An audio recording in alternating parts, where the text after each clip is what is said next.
Je propose le plan suivant. Nous verrons d'abord sa formation sur le plan religieux. Ensuite, nous verrons sa critique des religions, l'origine des religions, le confucianisme, l'islam, le judaïsme, le christianisme, l'athéisme. Nous verrons ensuite la religion de Voltaire, les critiques du voltairianisme et l'influence. Une grande partie de l'œuvre de Voltaire est une machine de guerre contre la Bible juive et les évangiles chrétiens. Voltaire conteste le caractère de révélation divine des paroles de Moïse et de Jésus. Pour les croyants des religions monothéistes, l'œuvre de Voltaire est un blasphème permanent.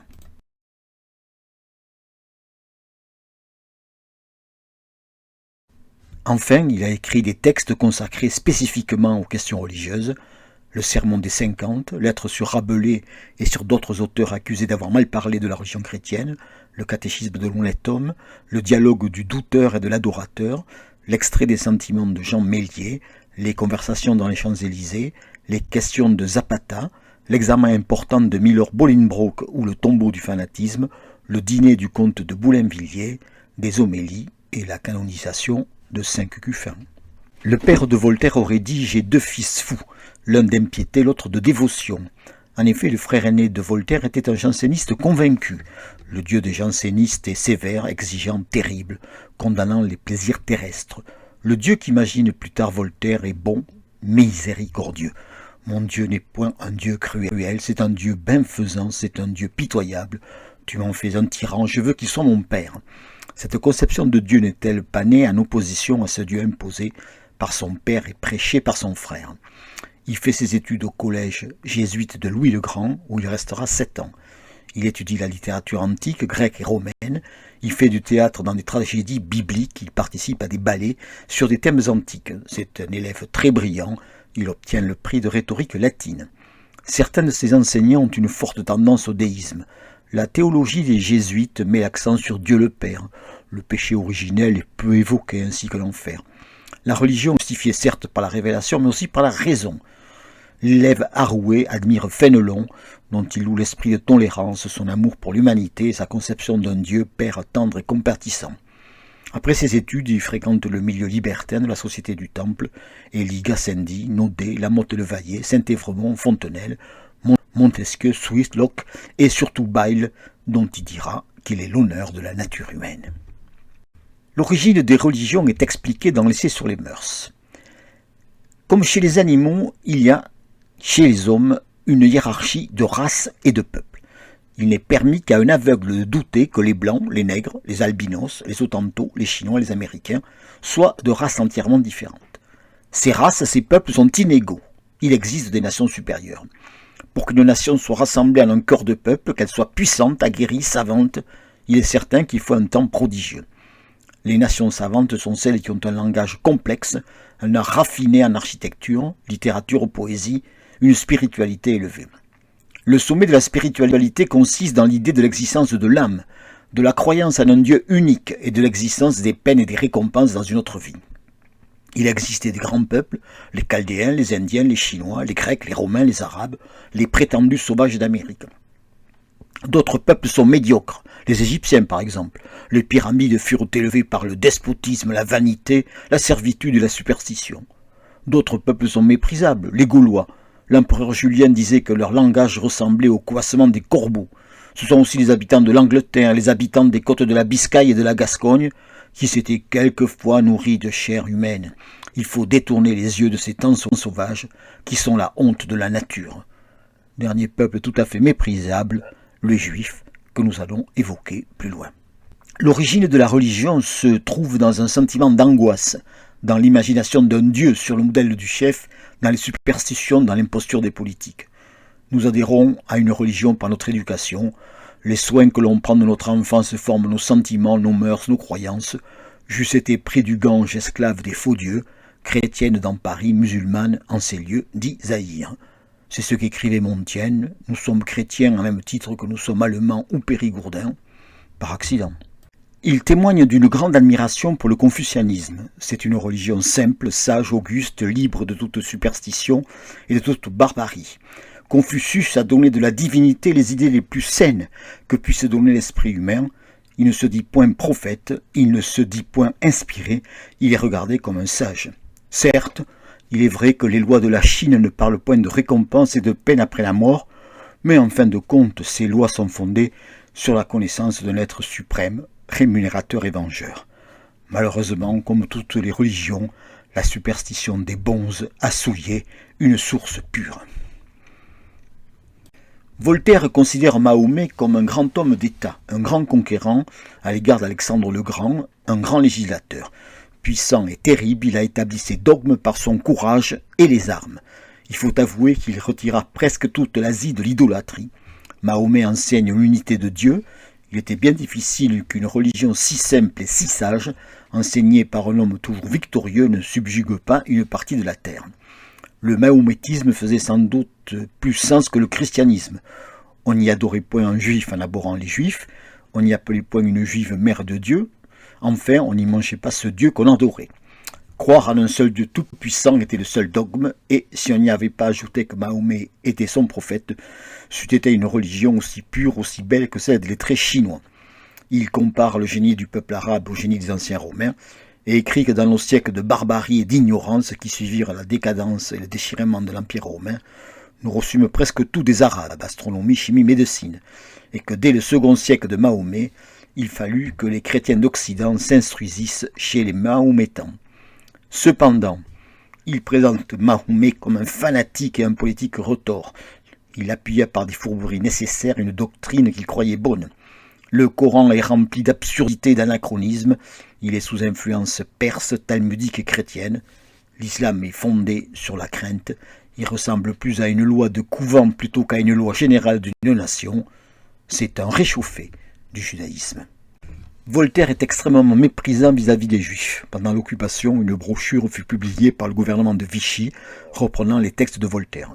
Jamais plus petite nation ne fut plus grossière. Leur cérémonie était visiblement une imitation des Phéniciens, des Syriens, des Égyptiens. Notre ignorante crédulité se figure que tout est venu des Juifs et de nous qui avons succédé aux Juifs. On est bien détrompé quand on fouille un peu de l'Antiquité. Il les qualifie de peuple charnel et sanguinaire. C'est à regret que je parle des Juifs, cette nation est à bien des égards la plus détestable qui ait jamais souillé la terre. Vous, les Israélites, me paraissez les plus fous de la bande des hommes, se putant pour leur opinion religieuse respective, athées compris. Les Cafres, les Hottentots, les nègres de Guinée sont des êtres beaucoup plus raisonnables et plus honnêtes que vos ancêtres. Vous l'avez emporté sur toutes les nations, en fables impertinentes, en mauvaise conduite, en barbarie.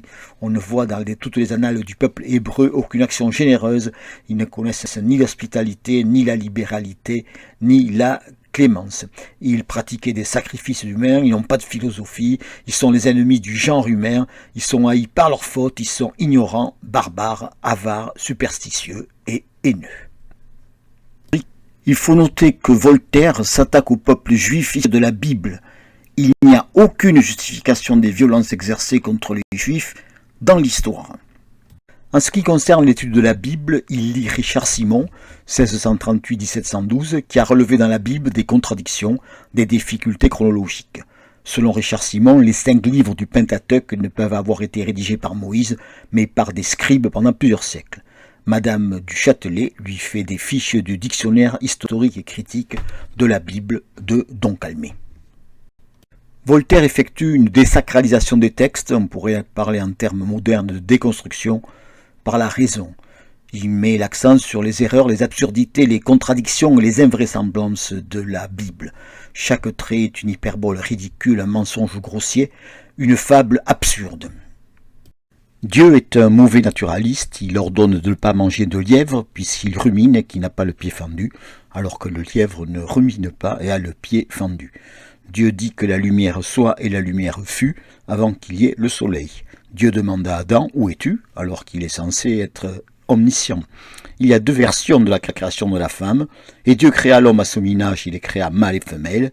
Alors Yahvé fit tomber un profond sommeil sur l'homme qui s'endormit, et il prit une de ses côtes et referma la chair à sa place. De la côte qu'il avait prise de l'homme, Yahvé forma une femme. Quelle est la signification de « Elle sera appelée femme parce qu'elle a été prise de l'homme » Dieu dit à Adam « Le jour où tu mangeras le fruit de cet arbre, tu mourras certainement ». Adam vécut 130 ans. Pourquoi deux postérités différentes d'Adam? Caïn connut sa femme, elle conçut et enfanta Enoch. Adam connut sa femme, elle enfanta un fils et l'appela Seth. On rencontre un serpent et une ânesse qui parlent. Noé, après avoir sauvé les animaux, les offre en holocauste. Noé construisit un autel à Yahvé et, ayant pris tous les animaux purs et tous les oiseaux purs, il offrit des holocaustes sur l'autel. L'histoire a montré que la promesse « J'ai donné à ta postérité ce pays depuis le fleuve d'Égypte jusqu'à l'Euphrate » ne s'est pas révélée exacte. Comment le pharaon peut-il poursuivre les Juifs avec sa cavalerie alors que tous les chevaux sont morts lors de la 5e plaie? Le Dieu unique dit « Car Yahvé, votre Dieu, est le Dieu des dieux ». Il y a interdiction de se marier à la veuve de son frère dans le Lévitique et obligation dans le Deutéronome. L'histoire des rois, David, Salomon, est une suite de forfaits consacrés. Que les Juifs aient écrit les faits et les gestes de leur roitelet m'importe aussi peu que l'histoire des chevaliers de la table ronde. Il faut convenir que c'est un méchant métier que celui de prophète. Élisée. Comme il montait par la route, des petits garçons se moquèrent de lui. « Monte, chauve, monte, chauve !» Il se retourna pour les maudire au nom de Yahvé, et 2 ours sortirent de la forêt et déchirèrent 42 de ses enfants. Ézéchiel, Dieu lui commande, tu mangeras des galettes d'orge 390 jours et tu les feras cuire avec des excréments d'hommes. Couche-toi sur le côté gauche 390 jours, côté droit 40 jours, et voici que j'ai mis sur toi des cordes afin que tu ne puisses te tourner d'un côté sur l'autre. Les prophètes sont des extravagants. Le premier prophète fut le premier fripon qui rencontra un imbécile. À la fraude s'ajoute encore le fanatisme. Les prophéties sont de longs et énormes galimatia. Le nombre de prophéties qui prédisent la félicité et la grandeur de Jérusalem est presque innombrable. Si ces promesses faites aux Juifs se fussent effectivement trouvées véritables, il y aurait longtemps que la nation juive serait encore le peuple le plus nombreux, le plus puissant, le plus heureux et le plus triomphant.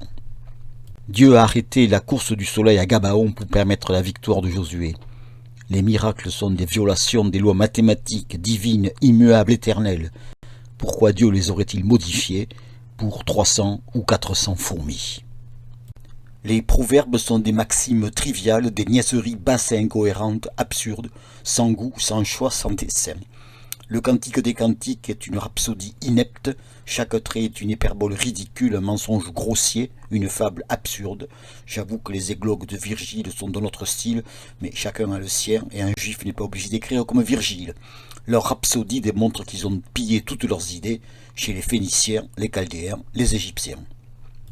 Voltaire déplore surtout le silence du décalogue sur l'immortalité de l'âme. Dans les lois du peuple de Dieu, il n'est pas dit un mot de l'immortalité de l'âme. Il est très certain que Moïse, en aucun endroit, ne propose aux Juifs des récompenses et des peines dans une autre vie. La Bible est un tissu de contes et de fables de l'ancien goût oriental, des narrations fabuleuses, des fables qui semblent toutes plus absurdes que les métamorphoses d'Ovide. Je crois que les Juifs avaient des fables, ainsi que toutes les autres nations, mais des fables beaucoup plus sottes, plus absurdes, parce qu'ils étaient les plus grossiers des Asiatiques, comme les Thébains étaient les plus grossiers des Grecs. Des Juifs firent donc de l'histoire et de la fable ancienne ce que les fripiers font de leurs vieux habits. Ils les retournent et les vendent comme neufs, le plus chèrement qu'ils peuvent. La valeur historique et spirituelle pour Voltaire de la Bible est nulle, elle n'est en rien une œuvre inspirée par Dieu. Le christianisme, il écrit à Frédéric II, tant qu'il y aura des fripons et des imbéciles, il y aura des religions. La nôtre est sans contredit la plus ridicule, la plus absurde et la plus sanguinaire qui ait jamais infecté le monde. Et il écrit au marquis d'Argence, le christianisme est la superstition la plus infâme qui ait jamais abruti les hommes et désolé la terre. Mais il admire la personne de Jésus. D'une position hostile le qualifiant de paysan grossier de Galilée, juif fanatique de l'allié du peuple dont les autorités durent réprimer les menées, Voltaire passe à une attitude de respect. C'est le Socrate de Galilée, un homme distingué entre les hommes, par son zèle, sa vertu, son amour de l'égalité fraternelle, le premier des théistes. Il est tolérant, il n'a pas proféré une seule parole contre le culte des Romains, il institua ni cardinaux, ni papes, ni dominicains, ni curés, ni inquisiteurs. Il ne fit brûler personne, il demande à ses fidèles d'être simplement agréables à Dieu. C'est ainsi que je suis l'ami de Jésus, c'est ainsi que je suis chrétien. S'il a été un adorateur de Dieu, ennemi des mauvais prêtres, persécuté par des fripons, je me nie à lui, je suis son frère. Le fils de Marie reconnaîtrait-il sa religion ? Jésus se situait dans la tradition du prophétisme juif. Jésus n'avait pas d'autre horizon que le judaïsme. Il naquit et mourut juif. Il n'a jamais institué une religion nouvelle. Il ne fut pas le fondateur du christianisme, mais sa cause occasionnelle. L'instituteur divin du christianisme, vivant dans l'humilité et la paix, prêcha le pardon des outrages, et sa sainte et douce religion est devenue, par nos fureurs, la plus intolérante de toutes et la plus barbare. Comme il a fait pour la Bible juive, Voltaire critique les évangiles. Il note l'absence de témoignages non chrétiens sur la vie de Jésus, sauf celui de Flavius Joseph, ce qu'on appelle le Testimonium Flavianum, dont il considère qu'il s'agit d'une interpolation. Pourquoi les événements décrits par saint Matthieu et saint Luc ne sont signalés par aucun auteur de l'Antiquité ? Voilà que le voile du sanctuaire se déchira, la terre trembla, les rochers se fendirent, les sépulcres s'ouvrirent, et plusieurs saints dont les corps étaient couchés ressuscitèrent. Étant sortis de leur tombeau, ils entrèrent dans la ville sainte et apparurent à plusieurs. À la suite de ces événements, pourquoi les Juifs dans leur grande masse n'ont pas suivi les disciples de Jésus? Pourquoi les récits de la vie de Jésus, annonciation, naissance, baptême, miracle, procès, crucifixion, résurrection, ascension, sont remplis de contradictions? Pourquoi deux généalogies, celle de saint Matthieu et celle de Luc, qui ne correspondent pas? Pourquoi faire la généalogie de Joseph alors qu'il n'est pas le père de Jésus? Pour Matthieu, Joseph et Marie fuient en Égypte. Pour Luc, il est amené à Jérusalem. La prédication des disciples doit-elle se faire aux Juifs? Je n'étais envoyé qu'aux brebis perdues de la maison d'Israël, ou aux non-Juifs de toutes les nations faites des disciples. L'ascension se déroule-t-elle à Béthanie, selon saint Luc, ou en Galilée, selon saint Matthieu? Jésus parle d'un commandement nouveau, aimez-vous les uns les autres. Or ce commandement est déjà dans le Lévitique. Pourquoi après la résurrection, Jésus n'apparaît pas aux Sadducéens, à Pilate, voire au Sénat de Rome? Il faut une grande capacité d'interprétation pour voir l'annonce de Jésus dans les prophéties de la Bible juive. Le texte d'Isaïe, il était méprisé et abandonné des hommes, est relatif aux serviteurs de Yahvé et non explicitement au Messie. Les prophéties présentées dans les évangiles n'ont-elles pas été écrites après la mort de Jésus pour justifier aux yeux des Juifs la nature messianique de Jésus? Les évangiles font naître Jésus à Bethléem pour confirmer la prophétie. Et toi, Bethléem, c'est de toi que sortira le chef qui fera paître Israël, mon peuple. La fuite en Égypte dans Matthieu vise à montrer que Jésus est le nouveau Moïse. L'entrée de Jésus à Jérusalem confirme la prophétie d'Isaïe. Éclate de joie à Jérusalem, regarde ton roi vient à toi, humble et monté sur un âne, sur un ânon, le petit d'une ânesse. Des prophéties relatives à Jésus ne se sont pas réalisées. Le Seigneur Dieu lui donnera le trône de David son père, il régnera à jamais dans la maison de Jacob, et son règne n'aura pas de fin. Alors on verra le Fils de l'homme venant dans une nuée, avec une grande puissance et une grande gloire. Je vous le dis en vérité, cette génération ne passera pas avant que tout ne soit accompli. En ce qui concerne les miracles, Voltaire écrit « Nommez-moi un peuple chez lequel il ne se soit pas opéré des prodiges incroyables, surtout dans les temps où l'on savait à peine lire et écrire.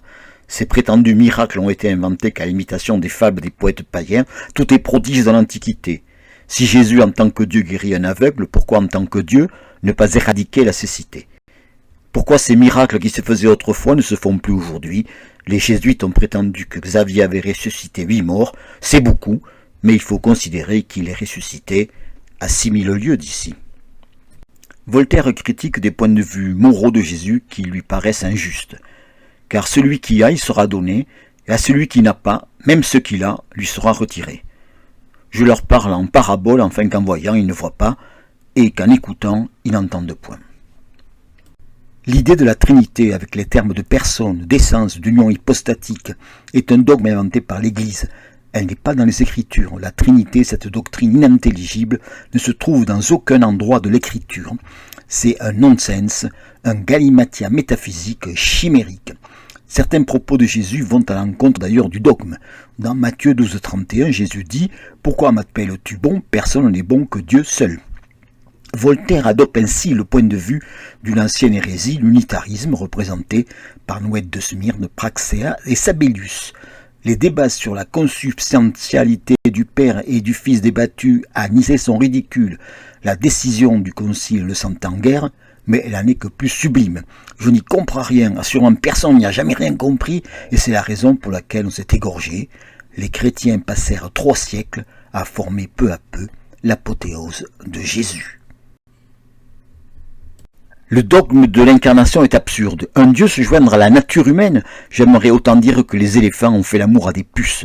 Toutes ces questions ne méritaient d'être traitées que par Rabelais ou notre cher doyen Swift. Voltaire reprend ici les positions d'hérétiques des premiers siècles, Théodote, Paul de Samosate, qui parlaient d'une filiation purement symbolique. Jésus était un homme normal qui, après le baptême, avait été investi du pouvoir surnaturel sans être Dieu. La notion de péché originel n'existe nullement dans les Écritures. L'inventeur est saint Augustin, tête chaude, romanesque, débauché, repentant, manichéen et chrétien indulgent et persécuteur, qui passa sa vie à se contredire lui-même. C'est outrager Dieu de l'accuser de la barbarie la plus absurde que d'oser dire qu'il forma toutes les générations des hommes pour les tourmenter par des supplices éternels sous prétexte que leur premier père mangea les fruits d'un jardin. Dieu fut supplicié pour une pomme mangée 4000 ans avant sa mort. Diderot disait autrement, Dieu préfère ses pommes à ses enfants. Comment peut-on aimer et faire souffrir son fils? Pourquoi faire souffrir son fils sur la croix pour sauver l'humanité d'un péché commis par notre lointain ancêtre, alors que dans sa toute-puissance, Dieu pourrait nous pardonner sans ce sacrifice? Comment expliquer les causes de la réussite du christianisme? Pour les chrétiens, c'est l'action du Saint-Esprit qui explique l'extension et le succès du christianisme. Pour Voltaire, il n'était pas difficile à des énergumènes juifs de faire croire leurs rêveries à des imbéciles qui croyaient des rêveries non moins impertinentes. L'attrait de la nouveauté attirait les esprits faibles, lassés par de leurs anciennes sottises et qui couraient à de nouvelles erreurs comme la populace de la foire, dégoûtée d'une ancienne farce, demande une farce nouvelle. Quant à Constantin, j'appelle tyran sans doute celui qui a fait égorger son fils Crispus, étouffer sa femme Fausta. Zosime rapporte, et cela est vraisemblable, que Constantin, aussi faible que cruel, mêlant la superstition au crime, crut trouver dans le christianisme l'expiation de ses forfaits. L'essor du christianisme provient de différents facteurs, la crédulité du petit peuple, des histoires superstitieuses, la croyance au miracle, l'attente mystique de la fin du monde, l'attrait de la fraternité, la puissance financière des communes chrétiennes et le fanatisme de Paul, Saint Paul, dont Voltaire pense qu'il ne peut pas mettre deux idées cohérentes à côté l'une de l'autre. Les intérêts, les passions, les lâchetés, les hasards suffisent à rendre compte de la naissance et de la croissance du christianisme. L'histoire de l'Église est une suite continuelle de divisions, de querelles, d'impostures, de vexations, de fourberies, de rapines, de meurtres, de guerres civiles, d'intolérance. Dans tous les temps, on se bat, on s'égorge, on s'assassine. La religion n'a fait que du mal au gouvernement. Elle en a fait beaucoup en France par les persécutions contre les protestants, par des divisions sur je ne sais quelle bulle, par le célibat ridicule des prêtres, par la fainéantise des moines. Voltaire critique le dogme de la transsubstantation. C'est le dernier terme de l'impudence des moines et de l'imbécilité des laïcs. Ne faut-il pas être changé en bête pour imaginer qu'on change du pain blanc et du vin rouge en Dieu? Il pousse l'extravagance jusqu'à mettre ce Dieu dans un morceau de pâte. Un gueux qu'on aura fait prêtre, un moine sortant des bras d'une prostituée, vient pour 12 sous, revêtu d'un habit de comédien, me marmotter dans une langue étrangère, ce que vous appelez une messe, fendre l'air en 4 avec 3 doigts, se courber, se redresser, tourner à droite et à gauche, par devant et par derrière, et faire autant de dieux qui lui plaît, les boire et les manger, et les rendre ensuite à son pot de chambre. Le baptême, quelle étrange idée tirée de la lessive qu'un pot d'eau nettoie de tous les crimes. Le carême, le riche papiste qui aura eu sur sa table pour 500 francs de poisson sera sauvé et le pauvre mourant de faim qui aura mangé pour 4 sous de petits salés sera damné. Quant au clergé, un cardinal, c'est un prêtre vêtu de rouge à qui on donne 100 000 écus de rente pour ne rien faire du tout. Et le pape, la folie de cet homme consiste à se dire infaillible et à se croire maître des rois. Tout en critiquant le christianisme, Voltaire considère les athées comme ses adversaires. Il parle de la coterie holbachique, il censure le testament de l'abbé Mélier, athéiste, pour le transformer en texte déiste. Certes, il écrit « Ne nous dissimulons pas qu'il y a eu des athées vertueux. La secte d'Épicure a produit de très honnêtes gens. Mais l'athéisme ne peut faire combien à la morale et peut lui faire du mal. Il est presque aussi dangereux que le fanatisme. » Dans son conte « Histoire de Jenny », il montre les conséquences de l'athéisme, le mensonge, le vol, les crimes. La crainte de Dieu est le commencement de la vertu. ôter aux hommes l'opinion d'un Dieu vengeur et rémunérateur, Sylla et Marius se baignent alors dans le sang de leurs concitoyens. Pour atteindre les cimes de l'immoralisme, il faut être athée. Il est infiniment plus utile d'avoir une religion même mauvaise que de n'en avoir point du tout.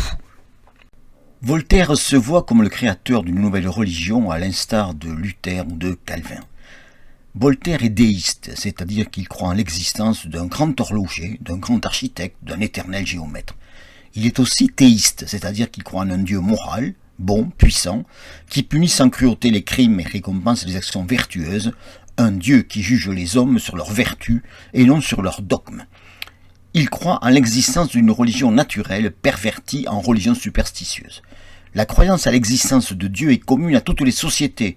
Nous sommes tous de la même religion sans le savoir. La religion naturelle est une religion primitive, simple, rationnelle. C'est une croyance universelle très ancienne, le fond commun de toutes les religions et de pratiquement toutes les philosophies. Les religions qui semblent polythéistes sont en fait déistes, parce qu'elles font appel à un dieu supérieur aux autres, Zeus, Jupiter, Brahma. Toutes les religions instituées dérivent par corruption de cette religion naturelle. Elles sont le bon sens perverti par les superstitions. Cette religion naturelle, Voltaire la croit comme ce qui est le plus vraisemblable. C'est une lumière qui me frappe à travers 1000 ténèbres. La religion naturelle prêche une morale universelle. Cette morale est simple, regarder tous les hommes comme ses frères, leur faire du bien et leur pardonner le mal. La morale est une, elle vient de Dieu, les dogmes sont différents, ils viennent de vous. Confucius, Solon, Socrate, Jésus, Titus, les Antonins, Épictète, Mahomet prêchent la même morale. La religion naturelle doit être claire, simple, universelle, à la portée de tous les esprits. Cette religion naturelle ne peut pas ne pas l'emporter. Il y aura un moment où l'humanité entière se ralliera à cette religion. Si Dieu n'existait pas, il faudrait l'inventer. La croyance des peines et des récompenses après la mort est un frein dont le peuple a besoin. Il est fort bon de faire croire aux hommes qu'ils ont une âme immortelle et qu'il y a un Dieu vengeur qui punira mes paysans s'ils me volent mon blé et mon vin. Je veux que mon procureur, mon tailleur, mes valets, ma femme même croient en Dieu, et je m'imagine que j'en serai moins volé et moins cocu. Il est infiniment plus utile d'avoir une religion même mauvaise que de n'en avoir pas du tout. Voltaire souhaite une société fondée sur la tolérance. Lors de son séjour en Angleterre, il est admiratif de la tolérance religieuse anglaise. Il était malade à la date anniversaire de la Saint-Barthélemy. Je suis citoyen et par conséquent l'ami de tous ces messieurs de différentes confessions. Je ne disputerai avec aucun d'eux. Je souhaite seulement qu'ils soient tous unis dans le dessein de s'aider mutuellement, de s'aimer et de se rendre heureux les uns les autres, autant que les hommes d'opinions si diverses peuvent s'aimer et autant qu'ils peuvent contribuer à leur bonheur, ce qui est aussi difficile que nécessaire. Pour cet effet, je leur conseille d'abord de jeter dans le feu la gazette ecclésiastique et tout autre libelle qui ne sont que l'aliment de la guerre civile des sots. Ensuite, chacun de nos frères, soit théiste, turc, païen, chrétien grec, chrétien latin, anglican, scandinave, juif, athée, lira attentivement quelques pages des offices de Cicéron, de Montaigne et quelques fables de La Fontaine. Cette lecture dispose insensiblement les hommes à la concorde. On ne vendra ni circoncision, ni baptême, ni sépulture, ni la permission de courir dans la Kaaba autour de la pierre noire, ni l'agrément de s'endurcir les genoux devant Notre-Dame de Lorette. L'Église doit se dégager du christianisme de Constantin. Voltaire préconise une religion inféodée à l'État. Il prend pour exemple l'anglicanisme, bien établi par acte du Parlement, bien dépendante du souverain. L'Europe religieuse serait composée d'églises d'État juxtaposées et autonomes. Le clergé, dont notre crédulité fit toute leur science, serait modeste et au service de la société. Cette conception a eu une forte influence sur la constitution civile du clergé de la Révolution française. Voltaire porte un jugement positif sur les protestants à tendance déiste, unitariste ou d'adoptionniste. Les Quakers, parce qu'ils rejettent les sacrements, pas de baptême, pas de communion, pas de prêtre. Les Quakers rejettent les dogmes, vivent simplement, sont égalitaires, font preuve de vertu. Il déclare « Je vous dirais que j'aime les Quakers, si la mer ne me faisait pas un mal insupportable, ce serait dans ton sein, ô Pennsylvanie, que j'irais finir le reste de ma carrière. » Il apprécie les Sociniens, du nom de Fausto Socine, 1539-1604. Déjà, une foule de théologiens embrasse le socinianisme qui approche beaucoup de l'adoration d'un seul Dieu dégagé de la superstition. Il espère rallier les pasteurs genevois à son déisme en les faisant qualifier de sauciniers imparfaits par d'Alembert dans l'encyclopédie. L'article fit scandale et les pasteurs rejetèrent l'alliance avec Voltaire. D'ailleurs, lorsqu'on lit le point de vue de Voltaire sur la Bible, écriture sacrée des protestants, il ne faut pas s'étonner de la rupture entre protestants et Voltaire. Pendant la période où il vit à Cirey, il a une attitude de non-belligérance avec les catholiques. Mais à partir de 1759 et de l'affaire Calas, il entre dans la politique d'écraser l'infâme, c'est-à-dire l'intolérance pratiquée par les églises organisées, et plus particulièrement l'église catholique, qui entraîne superstition, fanatisme et persécution. Voltaire eut beaucoup d'ennemis, des écrivains jaloux, des courtisans évincés, des affairistes dupés. Les protestants genevois, évidemment les catholiques. Un de ses adversaires les plus connus fut Fréron, qui est connu pour l'épigramme « L'autre jour, au fond d'un vallon, un serpent piqua Jean Fréron. Que croyez-vous qu'il arriva? Ce fut le serpent qui creva. » Fréron critiquait Voltaire dans son journal « L'année littéraire ». Voltaire supportait mal les attaques et riposta avec une extrême violence. Il fit contre Fréron une virulente satire, Le pauvre diable, ainsi qu'une pièce de théâtre, Le café ou l'Écossaise. Voltaire et le parti philosophique usèrent également contre Fréron de leur puissant relais au gouvernement. L'année littéraire subit de nombreuses suspensions et Fréron quelques jours d'emprisonnement à la Bastille et au Fort-l'Évêque. En définitive, le garde des Sceaux ordonna en 1776 la suppression de l'année littéraire. Voltaire, apôtre de la tolérance, n'a pas été toujours tolérant. Le journal de Trévoux, édité par les Jésuites, critiquait Voltaire. Celui-ci répliqua dans la relation de la maladie, de la confession, de la mort et de l'apparition du jésuite Berthier. Voilà l'histoire. Frère Berthier part en voyage avec frère Coutu. Il tombe malade. On dirait qu'ils ont été empoisonnés. N'auriez-vous pas, demande le médecin au cocher, quelques paquets de poison pour apothicaire? Non, monsieur, voici l'unique ballot que j'ai placé. Il fouilla le coffre et en sortit 2 douzaines d'exemplaires du journal de Trévoux. Eh bien, messieurs, avais-je tort, dit ce grand médecin. Le père Nonote publia les examens critiques ou réfutations du livre des mœurs, les erreurs de Voltaire. Ce livre eut un grand succès, 6 éditions en 1774 et traduction en italien, allemand, polonais et portugais. Voltaire y répliqua dans ses éclaircissements historiques. Nonote publia sa réponse aux éclaircissements historiques et aux additions de Voltaire. Ces publications valurent à leur auteur un brevet élogieux du pape Clément XIII. Le dictionnaire philosophique de la religion répondait au dictionnaire philosophique de Voltaire. On peut lire l'apologie de Raymond II de Montaigne comme une critique prémonitoire de Voltaire, puisque Montaigne essaie de démontrer que la raison est incapable de prouver l'existence de Dieu. Quant à Hume, dans les dialogues sur la religion naturelle, il montre que la religion naturelle n'est qu'un dérivé des religions révélées. Le dieu horloger ou architecte n'est qu'une analogie fragile. D'autres analogies seraient tout autant plausibles, polythéisme, manichéisme, copulation divine, germination. Pour Voltaire, les religions révélées sont des avatars de la religion naturelle. Pour Hume, la religion naturelle n'est qu'un avatar des religions révélées. Les obsèques à venir sont évidemment un énorme enjeu. Pour Voltaire, c'est de ne pas être jeté à la fosse commune comme l'avait été son amie comédienne Adrienne Lecouvreur. Je ne veux pas qu'on jette mon cœur en la voirie, cette prêtraille m'assomme, mais me voilà entre ses mains. L'Église catholique souhaite évidemment une ultime conversion au catholicisme, c'est-à-dire à la reconnaissance de la nature divine du Christ. Imaginez la phrase suivante de l'Encyclopédie Universalis ou le Lagarde et Michard. Voltaire, à l'article de la mort, finit par reconnaître la divinité du Christ. Le 26 février, Voltaire fait appel à l'abbé Gautier. D'Alembert décrit l'abbé Gautier comme un pauvre diable de prêtre qui par pure bonté d'âme était venu sauver celle de Voltaire. C'est un bon imbécile, cela sauvera du scandale ou du ridicule, dit Voltaire. L'abbé obtient une profession de foi.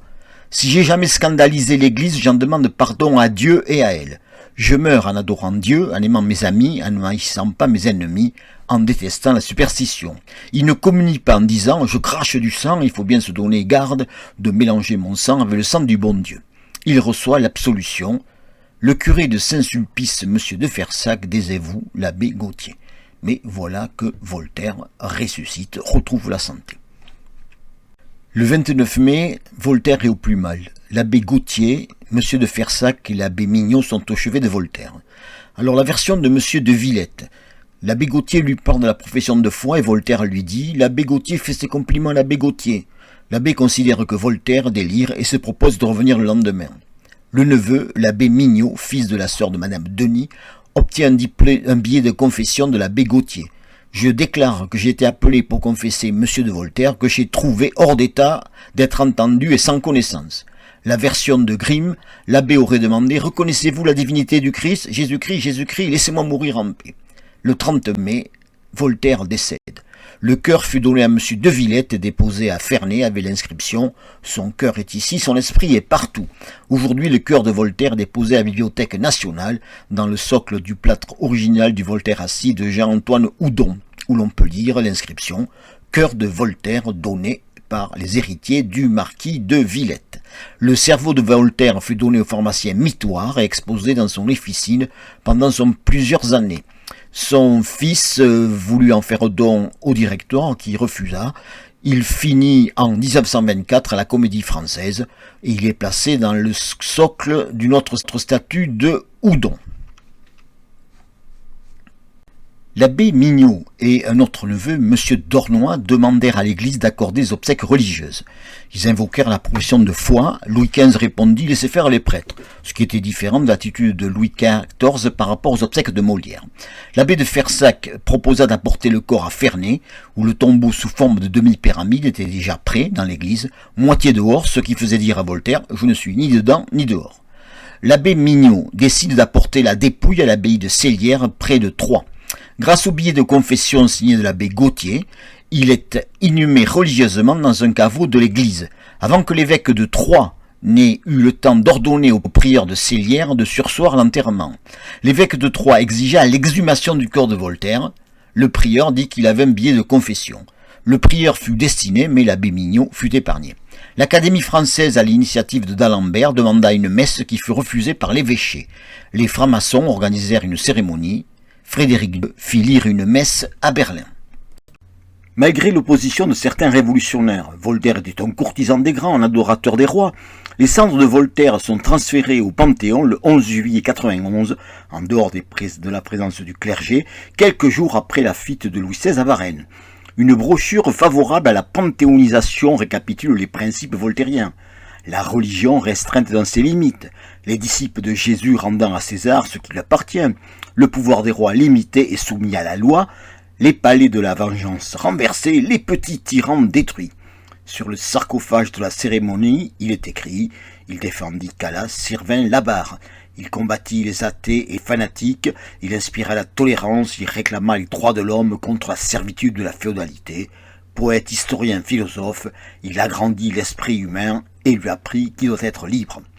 Lors de la cérémonie, dans les discours, on cite des phrases. Si l'homme a des tyrans, il faut les détrôner. Au fond du Vatican, trôner la politique. À tous les cœurs bien nés, la patrie est chère. Je porte à mon cœur la liberté gravée et les rois en horreur.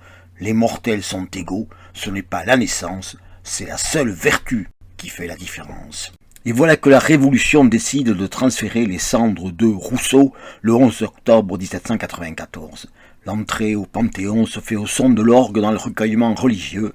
Cambacérès, président de la Convention, prononce l'éloge du grand homme, moraliste profond, apôtre de la liberté et de l'égalité. Il a été le précurseur qui a appelé la nation dans les routes de la gloire et du bonheur. C'est à Rousseau que nous devons cette régénération salutaire qui a opéré de si heureux changements dans nos mœurs, dans nos coutumes, dans nos lois, dans nos esprits et dans nos habitudes. Rousseau à Voltaire, « Monsieur, je ne vous aime point, vous corrompez ma République en donnant des spectacles dans votre château. » Voltaire, dans Le sentiment des citoyens anonymes, suggère l'exécution de Rousseau. « Si on châtisse légèrement un romancier impie, on punit capitalement un vil séditieux. » Ce n'est sans doute que rhétorique, mais quand même.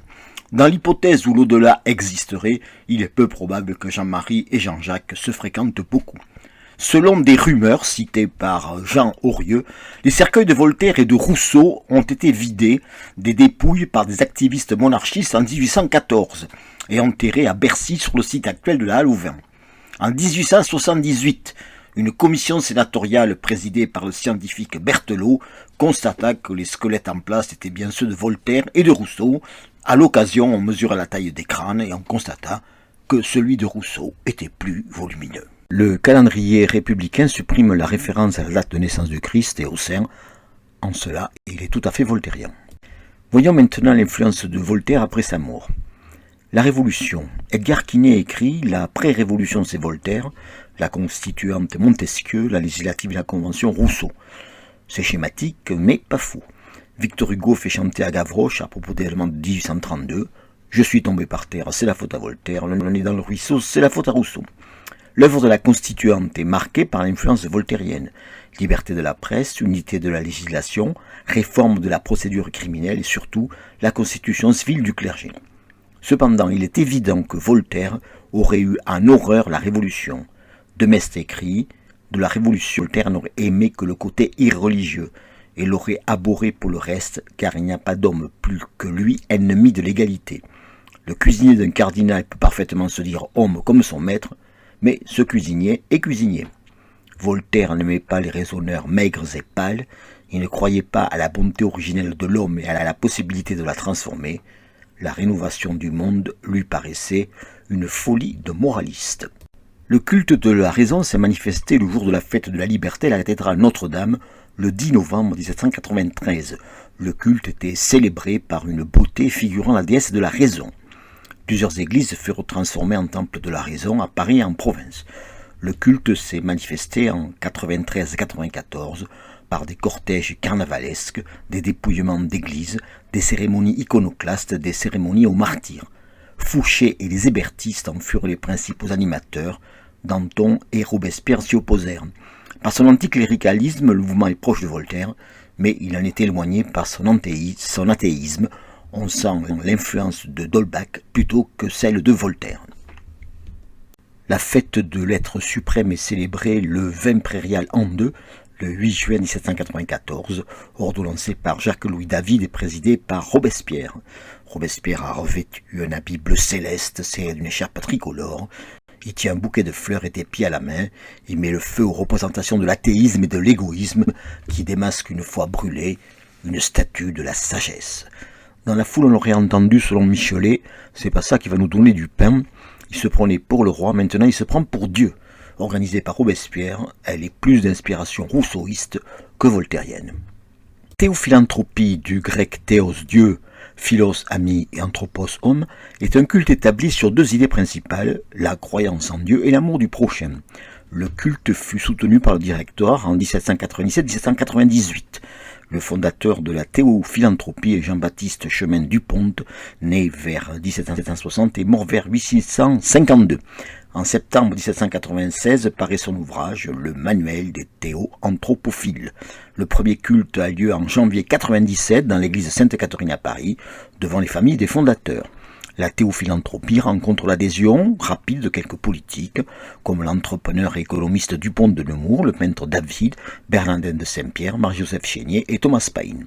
Le groupe ouvre des écoles et reçoit l'autorisation d'exercer son culte dans 19 églises parisiennes, conjointement avec les autres cultes. La théophilanthropie se développe également en province.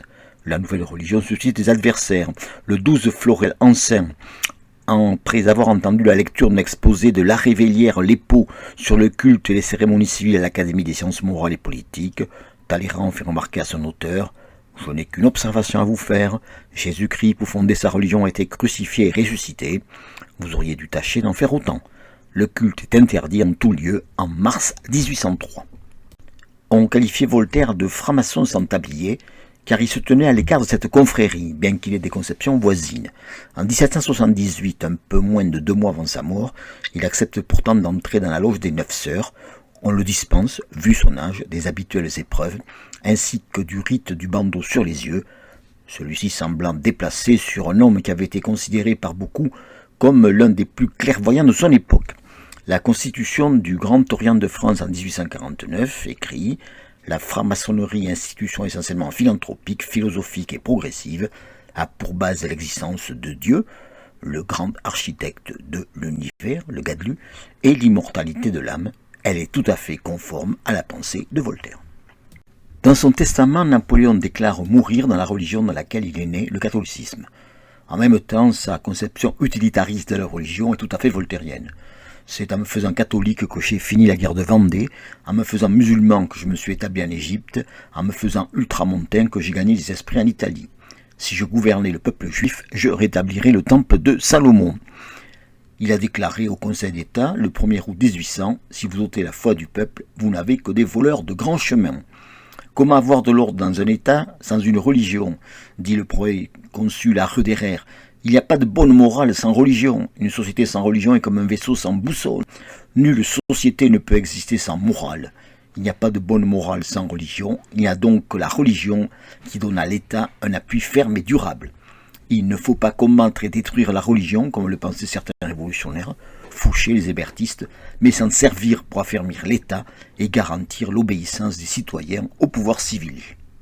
La pensée républicaine puisera dans l'arsenal de Voltaire les arguments contre le catholicisme tout au long du XIXe siècle. Dans ses rapports à la religion, on peut dire qu'une partie des élites culturelles françaises a été voltairienne, ce qui la différencie profondément des autres pays occidentaux. Les incompréhensions contemporaines entre le monde anglo-américain, le monde musulman et la France sur les questions religieuses trouvent sans doute leur origine dans l'influence de Voltaire sur la pensée française.